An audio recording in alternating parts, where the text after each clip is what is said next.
Hello everyone, so today we're going to be going again through how to make a pinwheel for Independence Day. So for this model we're going to be needing 6 sheets of paper, so you can either do either 6 different colors, or it can do a tricolor design such as like the American flag, where you have 2 sheets of paper of each color. So we're just going to get started with this. I'm going to be doing a tricolor design, but of course feel free to do whatever you'd like to do. So we're going to get started with our first piece of paper, and just a reminder that even though there are 6 pieces of paper, I will only be doing 1 piece of paper because it is the same design and same instructions for all 6 of them. And also at the end we're going to be assembling it together. So just to get started, we are going to get the right edge to touch the left edge. And this is just going to make a line going through the middle.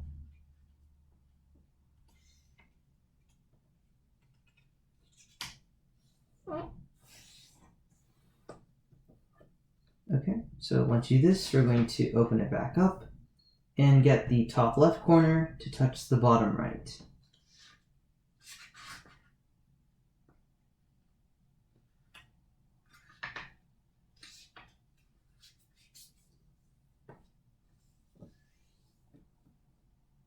Okay, so once you do that, we're going to open up our origami paper.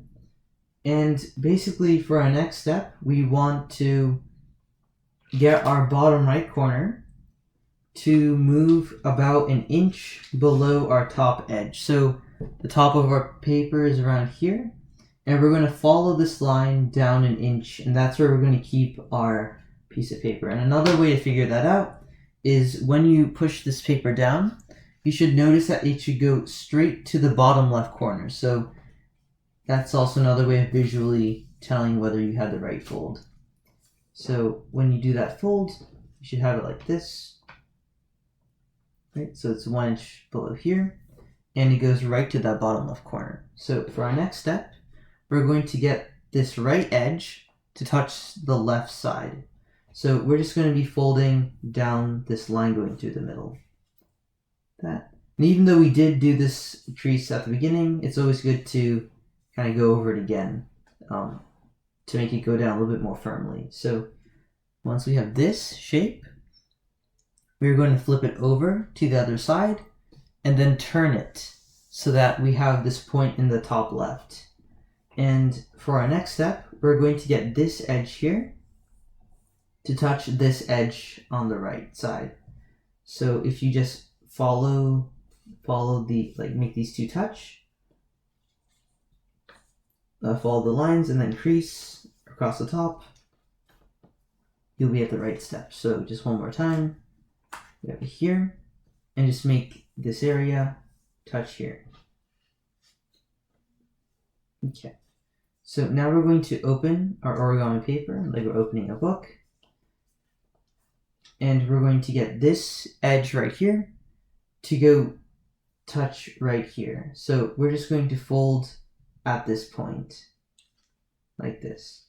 And an easy way to figure out whether you're doing it correctly is you should be, if you pick up this flap here, you should notice that you're following this line here, line on the back. So I'm going to get that point and then follow across like that. And you should see there's nothing in the background of that.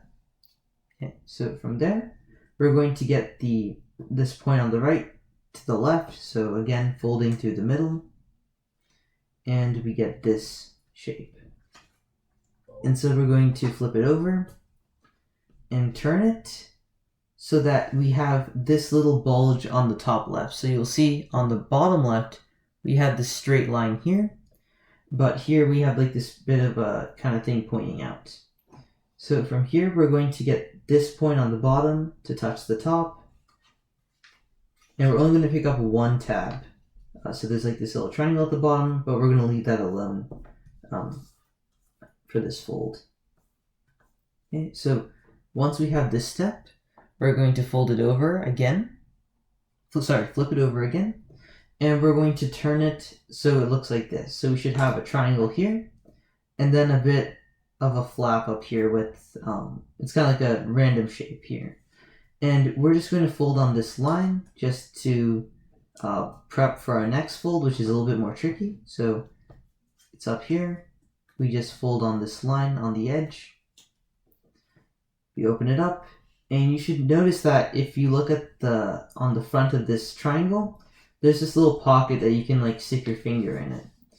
And we're just going to tuck this tab into there. And if you see like a line here, that's perfectly fine. We're actually using that when we assemble our full thing together. So that's how you make one of these pieces.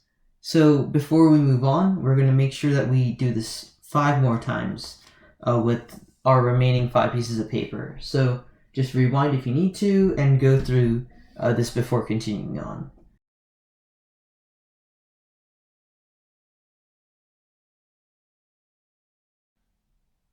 Okay, so if you were able to make those last 5 pieces, we're going to move on to this next step. So before we begin, we're just going to sort it based off of the order we want it in. So I'm going to have it like this, so it's more like a red, white, and blue type of design. This. So I'm going to pick up my first color, so this red that I made earlier, and I'm going to have it on the side which has a line going up and down and one to the side. So on this side here, we only have one line. We don't want to use this side. We want to be on this side, which has that one going from top to bottom, as well as this one on the right hand side. Okay, so we're going to have our first piece angled a bit, angled so that this long line is going to the top right. So just as a reference, this is my line here. So I want this pointing up, and I have my little line over here. And I'm going to pick up the second piece I have, so since I'm doing red, white, and blue, I'm going to have this manila color next. And remember, for all of these, we want this side, not this side. So with this side, we're going to keep this long line going from left to right, and this one going towards the top right. So once we have it like this, we're going to like tuck it into this pocket right here. And we're just going to repeat this for our remaining 4 pieces. So we're going to turn it. So now instead of it being from left to right, it's now pointing towards the top right.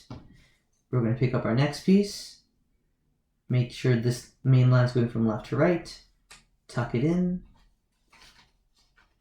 and we're going to repeat for the next one. So we're going to have this left to right, this slant to the top right,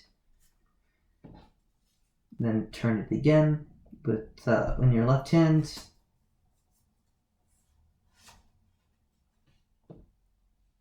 And then for our last one, we're going to keep a bit of a gap here so that we can fit it in. We're going to have this line going from left to right, this one going top right, this, that.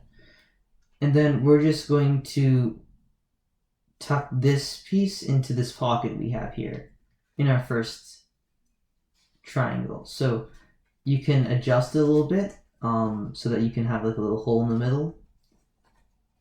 And once you have that shape, we're going to flip it over. Obviously you won't have that Sharpie line there. That was just like for reference for our first one. But once we have this, we're going to flip it over. And even though we have kind of made it into the shape, we want to make sure it's more secure. So as I'll show you on this one, I've tucked in a little bit of these papers into another triangle so that when you pull on it, it's a lot more rigid and it keeps its shape a lot better. So we're going to do the same thing on this one. So how you do that is if you if you pick up one of these triangles in the middle, you'll notice there is a line here, and we're just going to fold that into that triangle over there like this, and we're going to repeat that for all of our triangles. So we're going to turn it and just push that in there, and keep doing that for all 6 of them.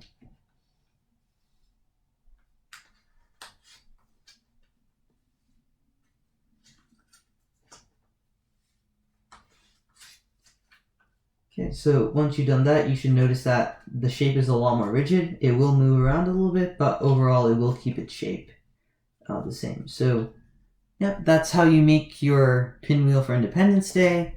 I hope all of you enjoyed making this. I know it's a little bit longer than the other ones we've done in class, but that is how you make a pinwheel for this July 4th. Thank you for joining me in the Sounds Lake Public Library. Please take a few minutes to fill out our program survey. For a complete list of other virtual programs, please visit sjpl.org/virtual programs. Also, don't forget to follow us at San Jose Library on Facebook and sign up for their newsletter at sjpl.org/e-newsletter to stay informed of all things SJPL. Have a great day.